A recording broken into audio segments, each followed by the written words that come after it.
안녕하십니까. 논리로 푸는 사주학의 석하소재학입니다. 여러분들, 보편타당한 진리라는 게 뭡니까? 진리, 보편타당한 진리, 현학적이고 아주 어렵고 옛날 성인들만 아는 그런 진리, 이런 거의 의미보다는 보편타당한 진리는 뭡니까? 누구나 아는 진리, 동서양 누구나 보편타당한 사람들이 보편타당하게 알 수 있는 것, 하나 플러스 하나는 둘이다, 둘 플러스 둘은 넷이다, 이런 건 누구나 다 알 수 있죠. 이것이 아니라고 얘기하지는 않죠. 특별한 또 다른 저기가 가미되지 않는 한은. 그리고 해가 뜨면은 조금 있다 해는 반드시 진다, 밤이 깊으면 다음에 해가 떠온다, 이런 것들을 누구나 알고 있죠. 우리가 어떤 것들을 그 논리적인 것으로서 정확히 추론해 가기 위해서는 현학적으로 옛 성인이 얘기한 진리보다는 보편타당하게 누구나 인지하는 그런 진리를 기본으로 해서 풀어나가도록 해야 할 것입니다. 자, 오늘은 그 49강으로서 사주의 격용 분석이라는 주제를 가지고 강의를 진행하도록 하겠습니다. 여러분, 지난 시간, 이번 시간에 이어서 사주를 놓고 분석하는 가장 기본적인 어떤 틀 내지는 방법들에 대해서 공부를 하고 있는데요. 여러분들 기존에 공부하셨던 분들은 상당히 혼란스러울 수 있습니다. 어떻게, 왜라고 얘기를 할 수 있습니다. 근데 여러분들이 어떻게 저래, 왜, 틀려, 맞아 이런 얘기를 하기 전에 여러분들이 알고 있는 지식이 어떤 경로를 통해서 알았던 건지를 먼저 생각하십시오. 즉, 그 지식의 가장 기본 과정들이 유추가 된 건지, 아니면은 여러분의 선생 혹은 어떤 책에 있는 그 내용들 그대로 그냥 답습했던 건지를 먼저 정확히 분석하고 그리고 보시기 바랍니다. 그리고 만약에 이해가 안 되시면은 강의를 그 일부 강의부터 계속 들어서 인지를 해 주십시오.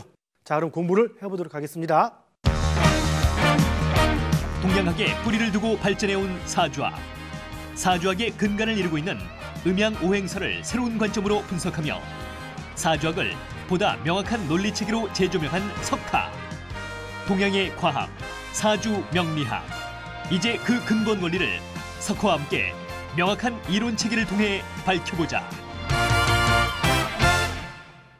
자, 여러분, 지금 혹시 간혹 지금 이 강의를 이제 사주를 평소에 공부를 많이 하지 않고 새로 듣는 분들은 저 석하 선생님이 왜 그렇게 자꾸 뭐 말을 많이 하나? 처음부터 이렇게 이 개념을 바꾸는 얘기, 이런 얘기 뭐 다르다 이런 얘기를 많이 하나 하면 이렇게 의아할 수도 있지만, 하나의 사고의 틀로 젖어져 있는 속에서 새로운 사고의 틀을 바꾸는 과정, 우리는 변혁, 혁명 혹은 토마스 쿤의 말을 빌려서 패러다임의 변화라고도 표현하죠.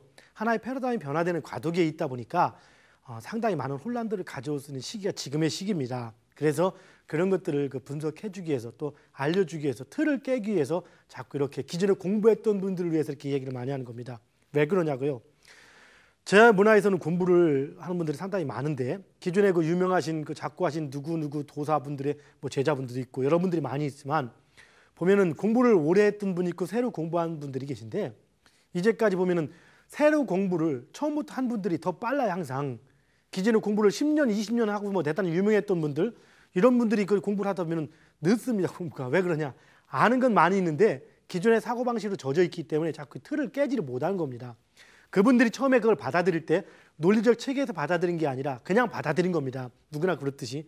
그래 놓고 나서 이제는 이게 굳어져 있다 보니까 옳고 그름의 문제가 이미 거기 나와 있지 않습니다. 그리고 그게 아니다라고 얘기하니까 혼란스러워합니다. 그래서 자꾸 문득문득 그 옛날 것들 때문에 결국에 처음에 시작은 빠른 것 같은데도 불구하고 한 1년, 2년 지나고 나면은 오히려 늦습니다. 어떤 분석을 하는데. 그래서 지름길은 빨리 기존에 가지고 있던 사고방식을 바꿔주는 걸 원합니다.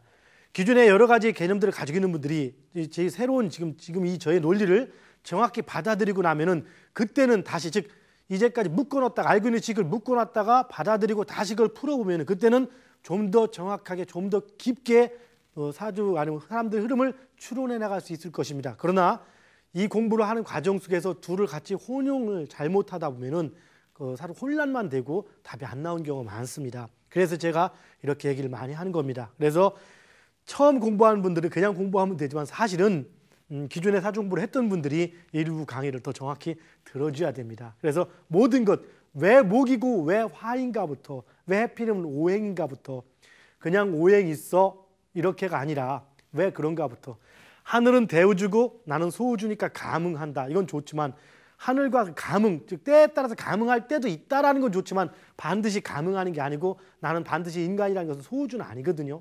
그냥 그렇게 표현할 수 있는 것과 문학이나 어떤 의미 설명하기 위해서는 표현할 수 있지만 어떤 개념, 연역적인 체계를 가지고 따라가다 보면 그렇게 설명해서는 안 되는 겁니다.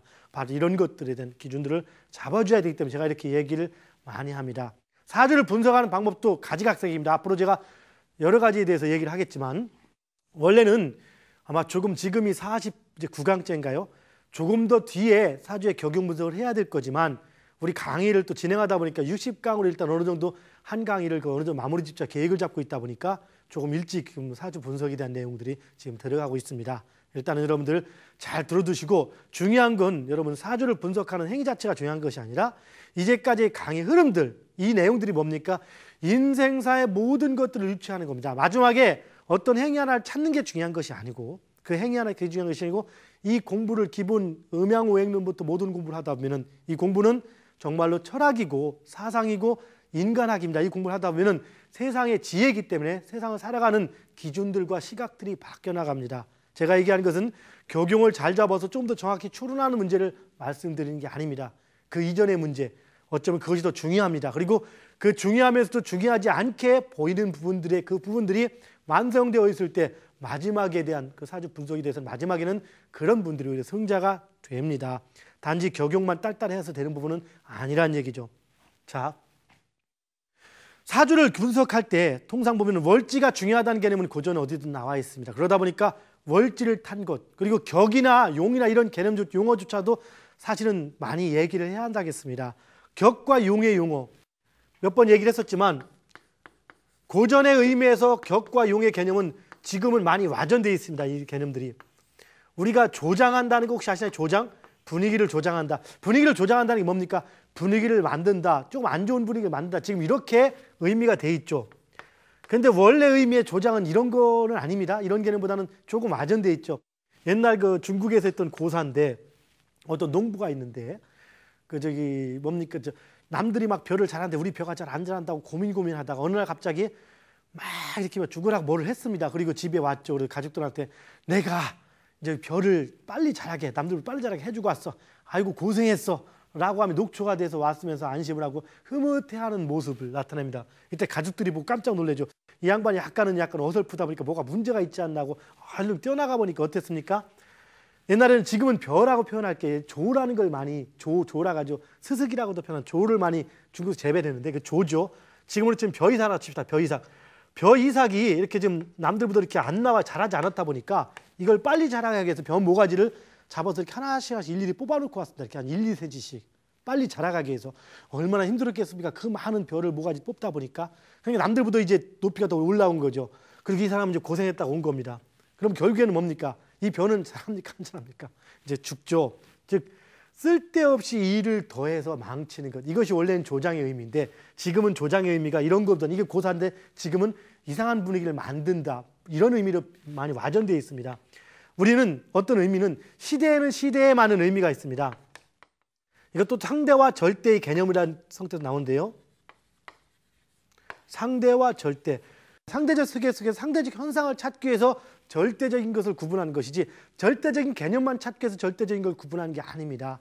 근데 이 학문을 하시는 분들 하다 보면은 절대적 개념만 갖고 자꾸 얘기를 합니다. 그 얘기는 항상 했듯이 25일이 봉급날이다. 양력으로. 그럼 이때 모든 사람들이 돈이 들어옵니다. 현실은 이게 맞는데 양력으로 날짜는 의미가 없다 해서 무조건 25일 의미가 없어 이렇게 얘기할 바는 아닌 겁니다. 즉 25일이 태양력 기준에서 그 25일이라는 것이 의미가 있지는 않습니다. 지금은 이미 순태양력이 아니고 그 오차 때문에 날짜가 순태양력하고 변화가 돼 있기 때문에 25일이 의미가 있지 않지만 현실에는 의미가 있습니다. 그럼 의미가 있긴 있는 겁니다. 이것은 이 있는 것과 없는 것 이것이 나중에 점단으로 발전한 개념이 들어갑니다. 그래서 나중에 이 부분 다시 한번 설명할 기회가 있겠지만 상대는 상대들이 인정하고 절대는 절대들이 인정한 상태 속에서 절대의 기준을 가지고 상대를 바라보는 시각 이것이 현재 우리가 찾고 있는 시각인 것입니다. 절대로서 절대를 찾는 게 아니고 상대로서 절대를 찾는 것도 아니고 절대적 기준을 가지고 상대를 바라보는데 상대를 유추하는데 어디에서? 상대의 기준에서. 상대적 기준에 있으면서 절대적 시각으로 상대를 바라보는 것. 이것을 여러분 우리는 알아줘야 되는 부분이죠. 그래서 지금은 용어 자체가 고전의 격이 어떻든 용이 어떻든 이런 것들을 지금은 일단 넘어가고 지금 우리가 얘기한 논리로 푸는 사주학이라는 개념 지금은 시간 개념이 들어가지만 여러분들이 언제 이 강의를 보고 있든 이 강의는 지금 2005년 정도의 설정에서는 이 격이란 개념은 사주에서 가장 강한 세력, 많은 세력이 아니고 강한 세력을 얘기하는 겁니다. 가장 파워 있는 세력, 숫자의 많음이 아니고, 그 다음에 용이라는 것은 이 격과 용은 상대적인 개념도 가지고 있으면서 또한 동일할 수도 있는 겁니다. 상대일 수도 있고 동일할 수도 있는 이런 두 가지 특성. 용은 기신과 희신을 칠 때 희신 쪽에서 가장 강한 것, 이렇게 분류가 됩니다. 그럼 이 격은 기신일 수도 있고 이게 용일 수도 있는 겁니다. 어쨌든 가장 강한 걸 격이라는 개념으로 지금 놓고 있습니다. 지금 우리 사주에서는. 그래서 지금은 이런 개념으로 격용을 생각하십시오. 고전의 의미가 어떻고 이것은 지금 여기서 중요한 부분이 아닙니다. 용은 가장 희신 중에서 가장 강한 것. 그래서 사주는 격의 특성이 가장 강하게 나타나고 그 다음 용의 특성이 두 번째 강하게 나타납니다. 이 사주가 단순한 사람만은 없습니다. 이렇게 격이 섞여 있는 개념이 들어가죠. 그래서 격은 대부분 그냥 얘기할 때는 기신.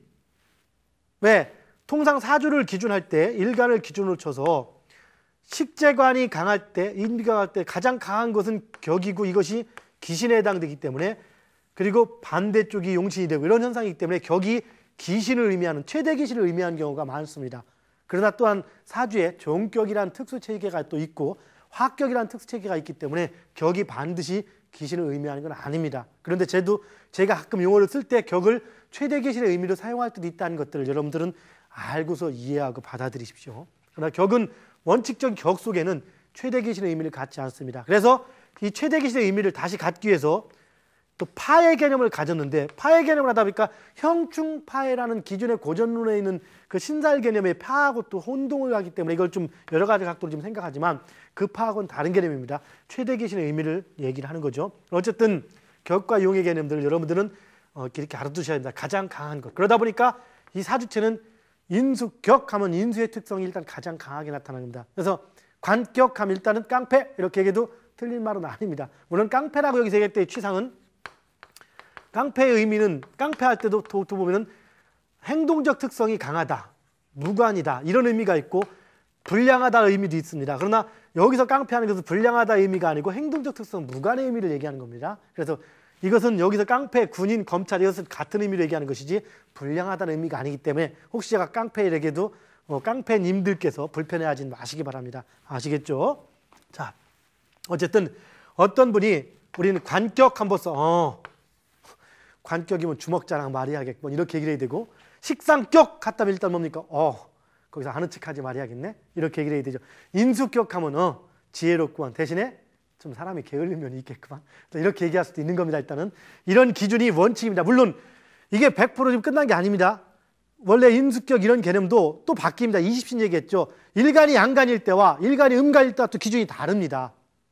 그래서 우리가 알고 있는 모든 개념은 일간이 양간일 때의 기준인 겁니다. 왜 그러냐고요? 양간의 기준에서 제일 먼저 바라보는 것은 재성이죠. 갑기합.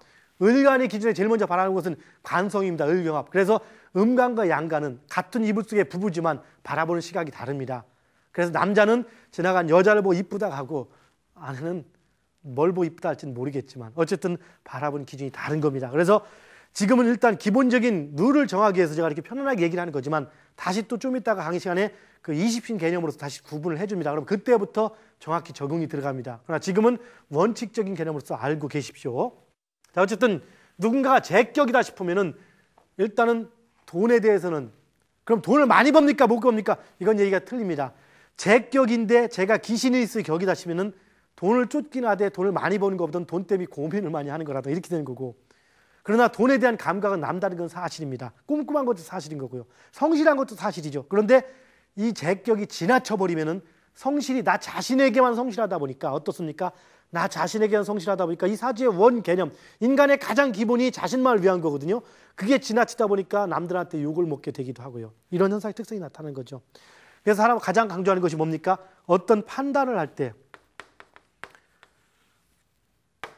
이익이 되는가 불이익인가를 기준으로 판단하지 말고 옳은가 그른가의 기준으로 판단을 하라라고 얘기를 하고요.